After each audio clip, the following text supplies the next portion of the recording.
ধুবুৰী চহৰত চিলনী চোৰৰ তাণ্ডৱ চহৰখনৰ 14 নং ৱাৰ্ড কলেজ ৰোড বাইলেনত চিলনী চোৰৰ তাণ্ডৱ মীৰা নন্দী নামৰ 70 বছৰীয়া এগৰাকী বৃদ্ধাৰ ডিঙিৰ পৰা এইবাৰ সোণৰ হাৰ লৈ পলায়ন 2 চিলনী চোৰৰ বাইক লৈ আহিছিল 2জন যুৱক গলিৰ ভিতৰত বৃদ্ধাগৰাকী হিন্দী ভাষাত সুধিছিল পাণ্ডেৰ ঘৰ ক'ত তাৰ পাছতে উভতি আহি গলৰ পৰা 2 তলা সোণৰ চেন কাঢ়ি পলাই যায় যুৱক দুজনৰ মুখমণ্ডল আৰু বাইকৰ কাখৰ ঘৰৰ চিচিটিভিত ধৰা পৰিছে ঘটনাস্থলীত উপস্থিত হৈ কলেজনগৰ আৰক্ষী তদন্ত অব্যাহত ৰাখিছে বুলি জানিব পৰা গৈছে। মাই আপোনাৰ নাম কি আৰু ক'ত থাকে কি নাম মীৰা নন্দী ক'ত থাকে আপুনি মইতো কলেজৰ 14 নম্বৰ ৱাৰ্ড আৰু কি হৈছিল ঘটনাটো কওকচোন আজি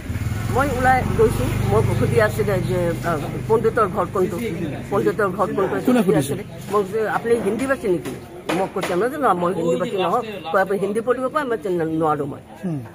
তাৰপিছতে মই এটা কাৰ্ড দেখুৱালে যে এইটো চিনি পায় আপুনি নাম মই চিনি নাপাওঁ তাৰপিছতে কথা বতৰা পাতিলে মই আৰু ক'লোঁ যে এইটো ঘৰ হ'ব ইহঁতে নাপিতৰ ঘৰ আছে ইয়াতে পাণ্ডে মানুহ তাৰপিছতে এইটো কৈ পেলাই মই গ'লোঁ দেখুৱাই দিলোঁ ঘৰটো ইহঁতে বেক কৰিলে বেক কৰি আকৌ গ'ল এইফালে আৰু এইফালে বেক কৰি গ'ল তাৰপিছতে মই ডিঙিৰ পৰা এনেকুৱা লৈ গ'লে ডিঙিত কি আছিলে আপোনাৰ মই সোণাৰ চেন আছিলে কিমান মূল্য হ'ব দাম কিমান হ'ব 2 লাখ মান হ'ব